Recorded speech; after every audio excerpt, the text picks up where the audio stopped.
ሰላም ጤና ይስጥልኝ እንደምን ቆያችሁ ከቻናል 1 ቴሌቪዥን የሚተላለፍላችሁ የዜና ሰዓታችን ላይ ትገኛላችሁ ከሀገር ውስጥና ከውጭ እንዲሁም ቢዝነስ ዘገባዎችን ጨምሮ ወደ እናንተ እናደርሳለን ዜናዎችን የመራው አብራችሁ ቆይታ ማድረገው ነው ይፍራታ ጥላውን ነኝ መልካም ቆይታ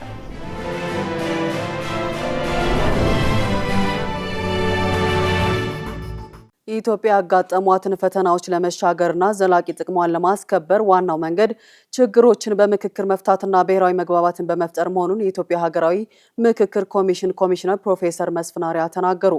ኮሚሽኑ በኦሮሚያ ክልል ታጥቀው ሲንቀሳቀሱ ቆይተው በሰላማዊ መንገድ ወደ ማህበረሰቡ ከተቀላቀሉ የቀድሞ ታጣቂዎች ጋር በአዳማ ከተማ የምክክር መድረክ እያካሄደ ነው።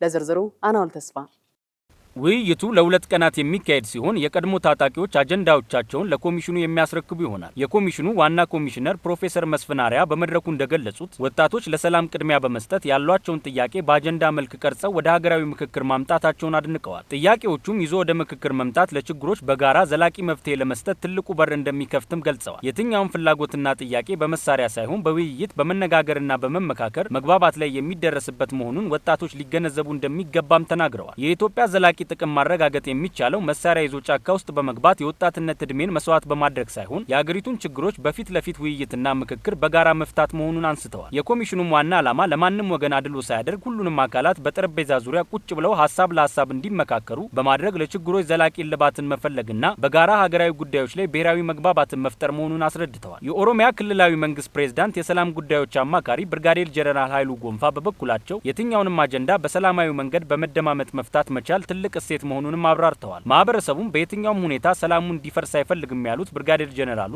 ልጆች ከነፍጥ ይልቅ የሰለጠነ ፖለቲካን እንዲለማመዱ ጽኑ ፍላጎት እንዳለውም ተናግረዋል። የሰላም መንገድ ሁሉንም አሸናፊ በማድረግ ወጣቶች የነገዋን ሀገር ለመገንባት አሻራቸውን የሚያሳርፉበት መሆኑንም ጠቅሰዋል። ይህ አይነቱ በምክክር ላይ የተመሰረተ አካሄድ ትልቁ የትግል ማዕቀፍ መሆኑን እንደሚገባ በማንሳት ሀገራዊ ፋይዳውም የላቀ ነው ብለዋል። ማንኛውም ተቋም የሚያመነጨው መረጃ በኢትዮጵያ የዳታ ጥራት ቁጥጥር ማዕቀፍ ውስጥ ማለፍ እንደሚኖርበት የሚደነግግ ረቂቅ አዋጅ ተዘጋጀ።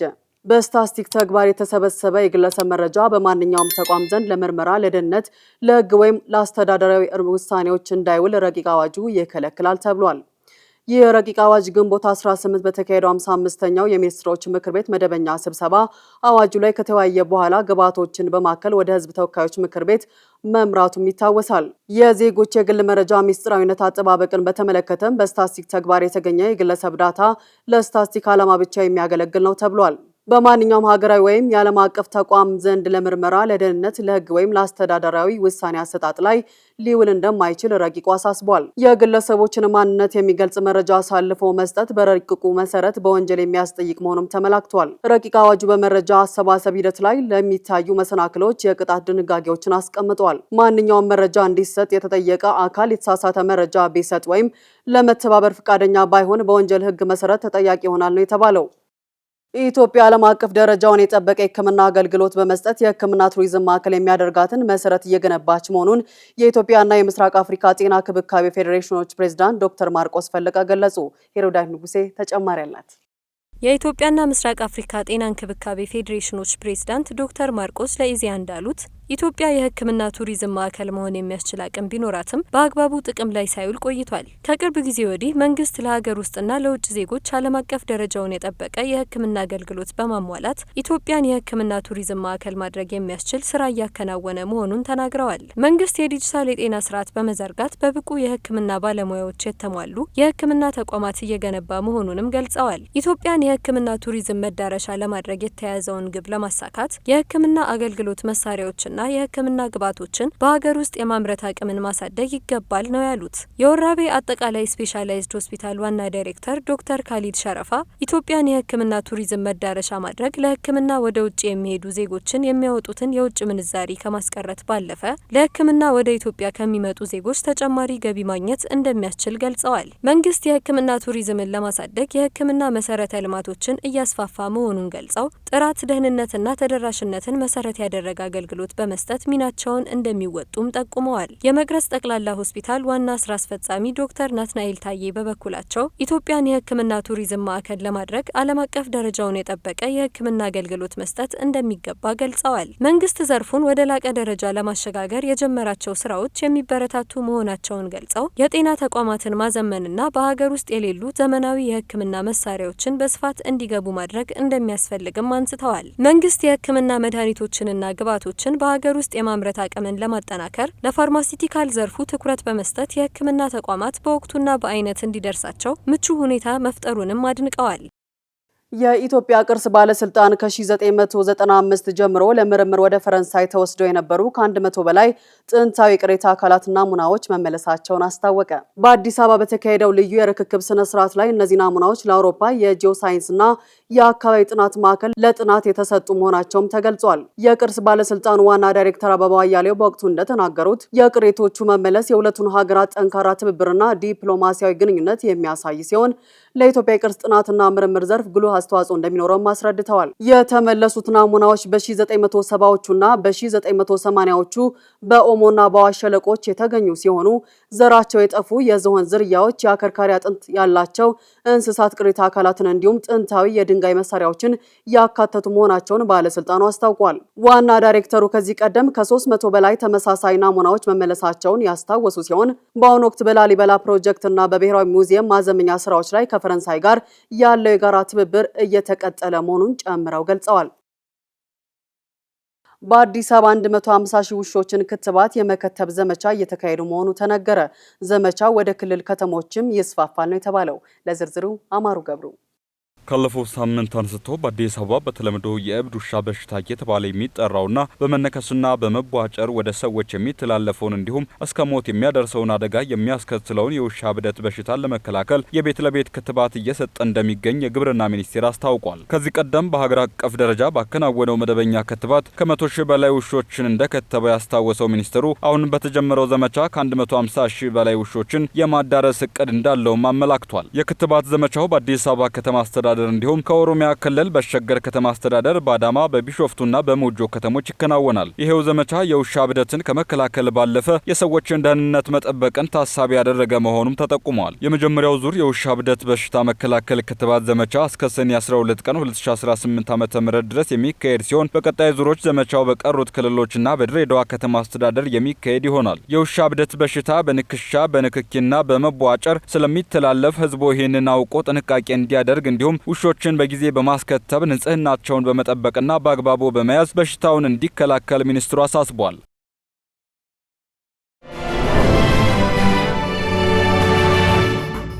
እየተከታተላችሁ የምትገኙት ከቻናል 1 ቴሌቪዥን የሚተላለፍላችሁ የዜና ሰዓታችን ነው። አሁን ደግሞ ከውጭ ወዳገኛቸው መረጃዎች አልፋለሁ። የአሜሪካው ፕሬዝዳንት ዶናልድ ትራምፕ የኢራን ጦርነት የሚያስቆመው ስምምነት እንደተፈረመ ዝርዝሩ ይፋ እንደሚደረግ አስታወቁ። ለዝርዝሩ መሀል ይደመላል።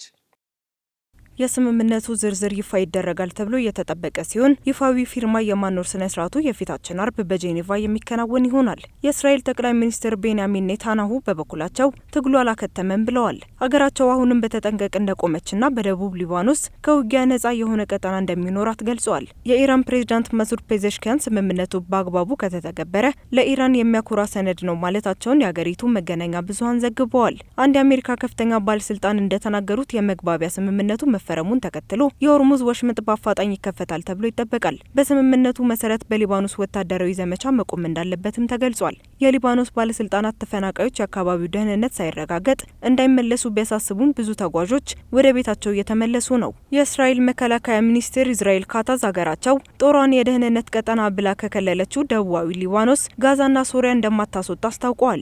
ኢራን በሊባኖስ ባለው ሁኔታ የተነሳ ጥቃት የምትፈጽም ከሆነም ሀገራቸው ሙሉ ኃይሏን ተጠቅማ ምላሽ እንደምትሰጥ አስጠንቅቀዋል። ካታዝ በደቡባዊ ሊባኖስ ያለው የደህንነት ቀጠና ከአካባቢው ነዋሪዎችና ከሁሉም የሽብር መሰረተ ልማቶች በመንደሩ ከሚገኙ ከሂዝቦላ ጋር ግንኙነት ያላቸው ቤቶች ነጻ እንደሚሆን በመግለጫቸው ተናግረዋል። ኢራን $300 ቢሊዮን የጦርነት ካሳ እንደምታገኝ ጄዲ ቫንስ ተናገሩ። በአሜሪካና በኢራን መካከል የተደረሰው አዲስ የመግባቢያ ስምምነት ተከትሎ የኢራን ኢኮኖሚያዊና ስልታዊ አቅም በከፍተኛ ደረጃ የሚያጠናክሩ የገንዘብ ጥቅማ ጥቅሞች ይፋ መሆን ጀምረዋል። አናውል ተስፋ ዝርዝር አለው። የአሜሪካው ምክትል ፕሬዝዳንት ጄዲ ቫንስ ኢራን $300 ቢሊዮን የሚገመት የጦርነት ጉዳት ማካካሻና መልሶ ማቋቋሚያ ፈንድ እንደምታገኝ በይፋ ያረጋገጡ ሲሆን ከዚህም በተጨማሪ በተለያዩ ሀገራት እገዳ ተጥሎባት የነበረው $25 ቢሊዮን አጠቃላይ የተያዘባት ገንዘብ ሙሉ በሙሉ እንደሚለቀቅላት ታውቋል። ከዚሁም የፋይናንስ ስምምነት ጋር በተያያዘ የተባበሩት አረብ ኤምሬቶች የ$3 ቢሊዮን የመጀመሪያ ዙር ክፍያ ለቴህራን ያስተላለፈች ሲሆን ይህም በክልሉ ያለውን የኃይል ሚዛንና የዲፕሎማሲያዊ ግንኙነት ወደ አዲስ ምዕራፍ ሊያሸጋግረው እንደሚችል ተገምቷል። በሌላ በኩል የኢራን ውጭ ጉዳይ ሚኒስተር ቃል አቀባይ እስማኤል ባጋይ እንደገለጹት በመግባቢያ ስምምነቱ መሰረት ኢራን ከኦማን ጋር በመቀናጀት ስልታዊ ጠቀሜታ ያለውን የሆርሙዝ ወሽመጥ የማለፊያ መስመር የማስተዳደር ሙሉ ኃላፊነት ይኖራታል። ቴህራንም በመደበኛ የባህር ጉዞ ላይ ቀጥተኛ ታሪፍ ለመጫን ባታስብም ለደህንነት ዋስትና፣ ለአካባቢ ጥበቃና ለሌሎች የባህር ላይ ስራዎች የምታበረክተውን አገልግሎት መሰረት በማድረግ አስፈላጊውን የአገልግሎት ክፍያ እንደምትሰበስብም አስታውቃለች። ይህ በእንዲህ እንዳለ የእስራኤል ጠቅላይ ሚኒስትር ቤንያሚን ኔታንያሁ ለፕሬዝዳንት ትራምፕና ለከፍተኛ የአሜሪካ ባለስልጣናት በሰጡት መግለጫ እስራኤል ምንም እንኳን አሜሪካና ኢራን ስምምነት ላይ ቢደርሱም ከሊባኖስ ጦሯን እንደማታስወጣ በግልጽ ማሳወቃቸውን ይፋ አድርገዋል። የእስራኤል ጠቅላይ ሚኒስትር ቤንያሚን ኔታንያሁ ኢራን የኒውክሌር መሳሪያ እንዳታበለጽግ መከላከል የህይወት ዘመን ተልዕኮዬ ነው ሲሉ ተናገሩ። እስካሁንም ዋነኛ የማብለያ መሰረተ ልማቶቿና ባለሙያዎቿን አጥፍተናል ብለዋል። ለዝርዝሩ አማሩ ገብሩ። የእስራኤል ጠቅላይ ሚኒስትር ቤንጃሚን ኔታንያሁ በሰጡት ጋዜጣዊ መግለጫ ስምምነት ቢኖርም ባይኖርም ዛሬም ሆነ ነገ ኢራን የኒውክሌር መሳሪያ አይኖራትም፣ እኔ የእስራኤል ጠቅላይ ሚኒስትር ሆኜ እስካለው ድረስ ይህ አይሆንም ሲሉ ተናግረዋል። አሜሪካና እስራኤል በኢራን ላይ በሚያካሄዱት ዘመቻ መካከል ስምምነት ቢኖርም ባይኖርም ቴህራን የኒውክሌር መሳሪያ እንደማታገኝ ገልጸዋል። ጦርነቱ ወደ ማብቂያው እየመጣ ባለው አካሄድ ላይ በእስራኤል ውስጥ እየጨመረ በመጣው ትችት መካከል ኔታንያሁ ኢራን የኒውክሌር መሳሪያ እንዳታበለጽግ መከላከል የእሳቸው የህይወት ተልዕኮ መሆኑን ተናግረዋል። ባለፉት ዘመቻዎች የኢራን የኒውክሌር ሳይንቲስቶች ኢላማ መደረጋቸውን፣ የገዢው አካል ከፍተኛ ባለስልጣናት መወገዳቸውን እንዲሁም የኒውክሌር ተቋማት ሚሳኤሎችና አብዛኛው የሚሳኤል ፕሮግራም የማምረት አቅም መውደሙን ገልጸዋል። በእሳቸው አባባል መሰረትም በዚህ ምክንያት ኢራን $100 ቢሊዮን የሚቆጠር ምናልባትም ወደ 1 ትሪሊየን የሚጠጋ ኪሳራ ደርሶባታል። ከአሜሪካ ጋር ስላለው ግንኙነት የተናገሩት ኔታንያሁ እስራኤል በኢራን ላይ ወይም በሊባኖስ በሚገኘው ሄዝቦላ ላይ በራሷ ተነሳሽነት ብሎም ብቻዋን እርምጃ ትወስዳለች አትወስድም የሚለውን በግልጽ ለመናገር አልፈለጉም። ይሁን እንጂ ከአሜሪካው ፕሬዝዳንት ዶናልድ ትራምፕ ጋር ባደረጉት ንግግር የእስራኤልን የደህንነት ጥቅም ዘወትር እንደሚያስከብሩ አጽንኦት ሰጥተዋል። ብዙ ጊዜ ተመሳሳይ አመለካከት አለን፣ አልፎ አልፎ ደግሞ በትንሹ የምንለያይባቸው ጊዜያት አሉም ብለዋል። የተባበሩት መንግስታት ዋና ጸሐፊ አንቶኒዮ ጉተሬዝ በመካከለኛው ምስራቅ የተደረሰው የተኩስ አቁም ስምምነት ያለምንም ቅድመ ሁኔታ በአስቸኳይ ስራ ላይ እንዲውል ጥሪ አቀረቡ።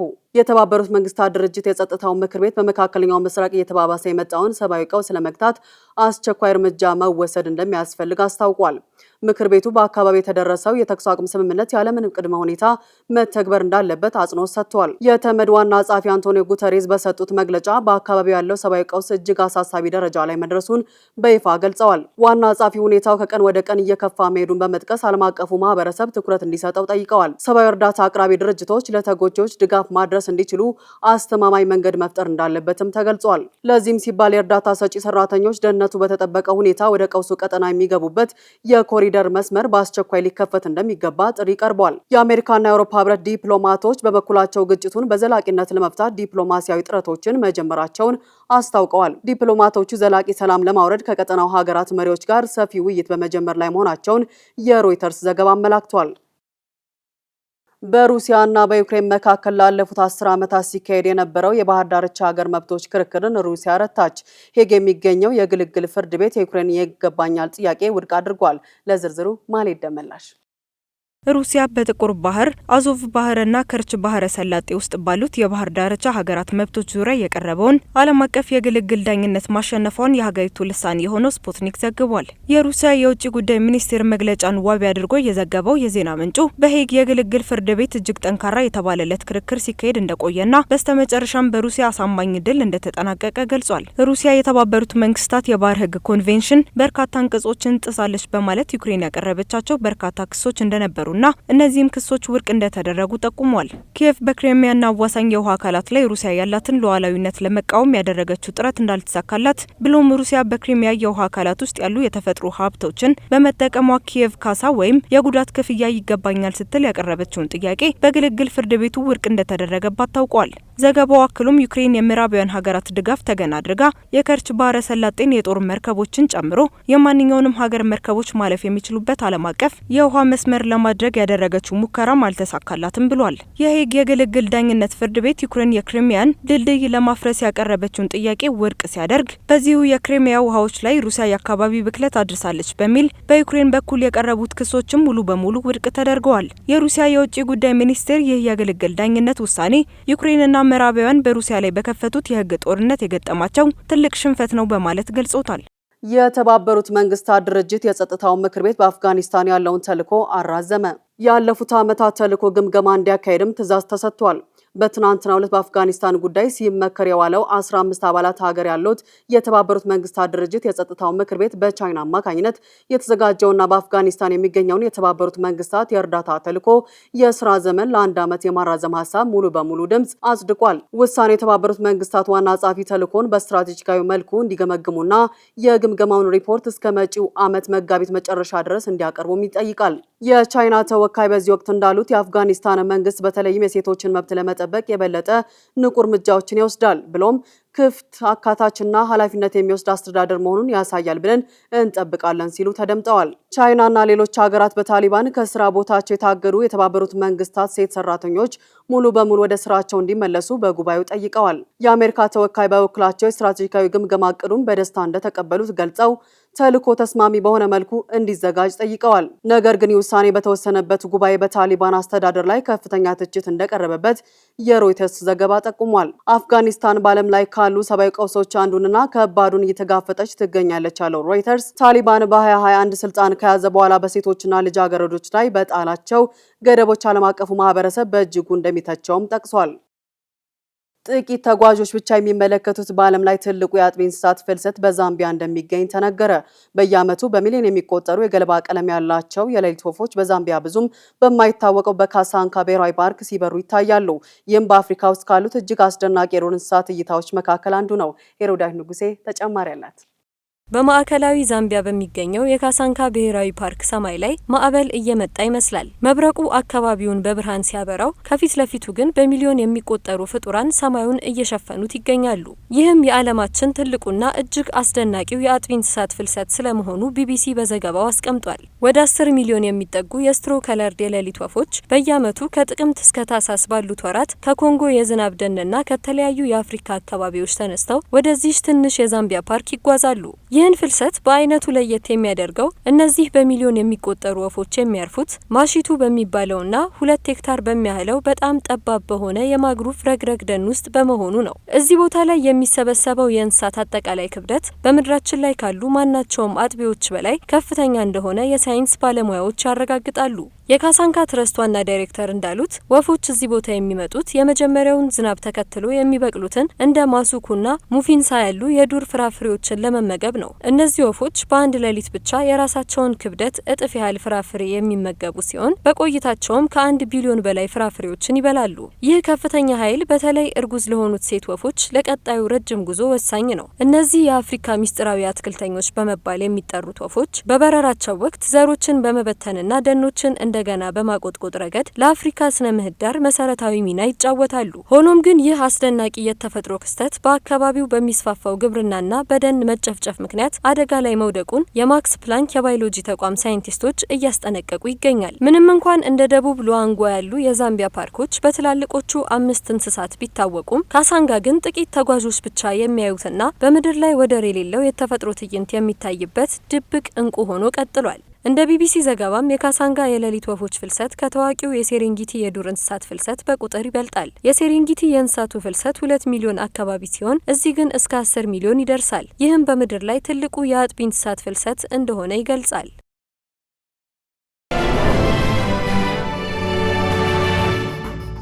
ወደ ቢዝነስ ዘገባዎች አልፋለሁ። ባለፉት 5 ዓመታት ውስጥ ኢትዮጵያ ወደ ቻይና በምትልካቸው ምርቶች 67.09 በመቶ አማካኝ ዓመታዊ እድገት ማስመዝገቧን የንግድና ቀጠናዊ ትስስር ሚኒስቴር አስታወቀ። ለእነዚህና ሌሎች የቢዝነስ ዘገባዎች መሀል ይደመላሽ። በ5 ዓመታት ጊዜ ውስጥ ኢትዮጵያ የተለያዩ ምርቶቿን ወደ ቻይና ገበያ በመላክ 804.163 ሚሊዮን የአሜሪካን ዶላር አግኝታለች። ይህም በሁለቱ ሀገራት መካከል ያለውን የንግድ ትስስር ወደ አዲስ ምዕራፍ ያሸጋገረ ስኬት ነው ተብሏል። በተጠናቀቀው የ2025 በጀት ዓመት ወደ ቻይና ከሚላኩ ምርቶች 369.4 ሚሊዮን ዶላር ገቢ ተገኝቷል። ይህ ከ2024 ዓመት አፈጻጸም ጋር ሲነጻጸር የ251 በመቶ እድገት ያስመዘገበ ሲሆን የኢትዮጵያን አጠቃላይ የውጭ ንግድ እንቅስቃሴ በእጅጉ አነቃቅቷል። ኢትዮጵያ ለዓለም ገበያ ካቀረበችው አጠቃላይ የ18.35 ቢሊዮን ዶላር ገቢ ውስጥ የቻይና የገበያ ድርሻ 4.4 በመቶ ደርሷል። ወደ ቻይና ከሚላኩ ምርቶች መካከል ቡናና ሰሊጥ ቀዳሚውን ስፍራ የያዙ ምርቶች መሆናቸው ተጠቅሷል። በሁለቱ ሀገራት መካከል ባለፉት 5 ዓመታት ውስጥ የተካሄደው አጠቃላይ የንግድ ልውውጥ 29.1 ቢሊዮን ዶላር መድረሱም ተገልጿል። ሚኒስቴሩም በቀጣይ የቻይናን ሰፊ ገበያ ይበልጥ ለመጠቀም እንዲሁም የሀገሪቱን የኤክስፖርት ድርሻ ከፍ ለማድረግ የሚያስችሉ ስራዎችን እንደሚቀጥልም ከሚኒስቴሩ የተገኘው መረጃ ያመለክታል። የጃፓን ማዕከላዊ ባንክ በኢራን ጦርነት ምክንያት የናረውን የነዳጅ ዋጋና የዋጋ ግሽበትን ለመግታት የፖሊሲ ወለድ ምጣኔውን ወደ 1 በመቶ አሳደገ። ይህ ውሳኔ የሀገሪቱን የብድር ወጪ እንደ አውሮፓውያን አቆጣጠር ከ1995 ወዲህ ባሉት 31 ዓመታት ውስጥ ከፍተኛው ደረጃ ላይ አድርሶታል። ባንኩ የወለድ ምጣኔውን በ25 ነጥብ ያሳደገው በኢራን ጦርነት ምክንያት የነዳጅና የኢነርጂ ዋጋ በከፍተኛ ሁኔታ ማሻቀቡን ተከትሎ ነው። ጃፓን አብዛኛውን ነዳጅ ከውጭ የምታስገባ በመሆኗ የዓለም ገበያ መናጋት በሀገሪቱ ላይ የዋጋ ግሽበትን አስከትሏል። ይህ ውሳኔ የዋጋ ግሽበቱ ከባንኩ የ2 በመቶ ግብ በላይ እንዳይወጣ ለመከላከል የታለመ ነው። ጃፓን ከ1990ዎቹ ጀምሮ የነበራትን የዜሮ ወለድ ፖሊሲ በመተው እንደ አውሮፓውያን አቆጣጠር ከማርች 2024 ጀምሮ ምጣኔውን እያሳደገች ትገኛለች። የምጣኔ ሀብት ተንታኞች የዋጋ ግሽበቱ ካልበረደ ባንኩ የወለድ ምጣኔውን እስከ ዓመቱ መጨረሻ ድረስ ወደ 1.2 በመቶ ሊያሳድገው እንደሚችል ይገምታሉ። መረጃው የቢቢሲ ነው። አዳዲስ ቁፋሮችን ማካሄድ ሳያስፈልግ በነባር ጉድጓዶች ውስጥ የቀረውን 470 ቢሊዮን በርሚል ድፍድፍ ነዳጅ በላቁ ቴክኖሎጂዎች ማውጣት የሚያስችል አዲስ የኢነርጂ ዘመን መጀመሩን ውድ ማኬንዚ የተባለው የጥናት ተቋም አስታወቀ። አሁን ባለው የዓለም ገበያ ዋጋ ይህ ነዳጅ በጥቅሉ 42 ትሪሊዮን ዶላር ያወጣል። ይህ ሽግግር የዓለም ትልልቅ የነዳጅ ኩባንያዎች እንደ አውሮፓውያን አቆጣጠር በ2040 ሊያጋጥማቸው የሚችለውን በቀን የ22 ሚሊዮን በርሚል የምርት እጥረት ለመሙላት ይረዳቸዋል። ባህላዊው የፍለጋ ቁፋሮ ከፍተኛ ወጪን የሚጠይቅ በመሆኑ እንደ ኤክሶን ሞቢል ያሉ ግዙፍ ኩባንያዎች ቢሊዮን ዶላሮችን ወደዚህ ቴክኖሎጂ እያፈሰሱ ይገኛሉ። ለዚህ ማረጋገጫ የሚሆነው በትሪዮናድ የሚንቀሳቀሰው ግሪን ፍሬም ሪሶርስ የተባለው ኩባንያ 110 ነባር ጉድጓዶችን በመጠቀም የጀመረው አዲስ የምርት ስራ ነው። ይህ አዝማሚያ እንደ ቤከር ሂውዝ እና ሃሊበተርን ያሉ የቴክኖሎጂ አቅራቢዎችን የገበያ ተጠቃሚነት በእጅጉ ያሳድገዋል ተብሏል። በመጨረሻም ስፖርት በዘንድሮ 23ኛው የዓለም ዋንጫ በመጀመሪያ ምድብ ጨዋታቸው ነጥብ ይዘው ይወጣሉ ተብለው ያልተገመቱ የአፍሪካ ሀገራት በታክቲክ ልዕቀትና በጨዋታ ብልጫ ለዋንጫ ቅድመ ግምት ከተሰጣቸው ሀገራት ጭምር ነጥብ ተጋርቶ በመውጣት ቀላል ተፋላሚ እንዳልሆኑና ለዋንጫው እንደሚጫወቱ አስመስክረዋል። አናውል ተስፋ እንደሚከተለው ያቀርበዋል። በፊፋ የእግር ኳስ ደረጃ ሁለተኛ ላይ የምትገኘው ስፔን ለውድድሩ አዲስ የሆነችውን የአፍሪካ ተወካይ ኬፕ ቨርዴን ገጥማ ማሸነፍ አልቻለችም። ላሚን ያማል ተቀይሮ ቢገባም ማስቆጠር አልቻለም። አሰልጣኙ ሉዊስ ዴላ ፎልቴ ላስተላለፋቸው ጥያቄ ቢያስነሳም የምሽቱ ድምቀት የነበረው ግን የ40 ዓመቱ የኬፕ ቨርዴ ግብ ጠባቂ ቮዚና ሆኗል። ለዋንጫው ግምት የሚሰጣቸውና ስፔናውያንን ያለ ግብ በማሰናበት ለሀገሩ ታሪክ አስመዝግቧል። ግማሽ ሚሊዮን ሕዝብ ያሏት ኬፕ ቨርዲ ተወካዮች ሰማያዊዎቹ ሻርኮች በፊፋ የእግር ኳስ ደረጃ 64ኛ ደረጃ ላይ ነው የሚገኙት። ስፔን 2010 ወዲህ በመጀመሪያ የዓለም ዋንጫ ጨዋታዋ ጎል ሳታስቆጥር የቀረችበት ጨዋታ ሆኖ ተመዝግቧል። ሞሮኮ የ2026 የዓለም ዋንጫ ላይ በምድብ 3 ከብራዚል፣ ስኮትላንድ እና ሃይቲ ጋር ተደልድላለች። የ35 ዓመቱ አንጋፋ ግብ ጠባቂ ያሲን ቦኖ ቡድኑ አሁንም ታሪክን የመድገም ከፍተኛ መነሳሳትና በራስ መተማመን እንዳለውም የገለጸ ሲሆን ሞሮኮ ይህንን አዲስ ጉዞዋን በዘንድሮ የዓለም ዋንጫ የምትደግመው ይመስላል። ጠንካራዋና ለዋንጫ ከሚጠበቁ ሀገራት አንዷ ከሆነችው ከብራዚል ጋር ባደረገችው ተጠባቂ የምድብ የመጀመሪያ ጨዋታ የበላይነት ወስዳ ባቻ ውጤት ሲጠናቀቅ ለዋንጫው ከሚፎካከሩ ሀገራት አንዷ መሆኗን በግልጽ ያሳየችበት ሆኗል።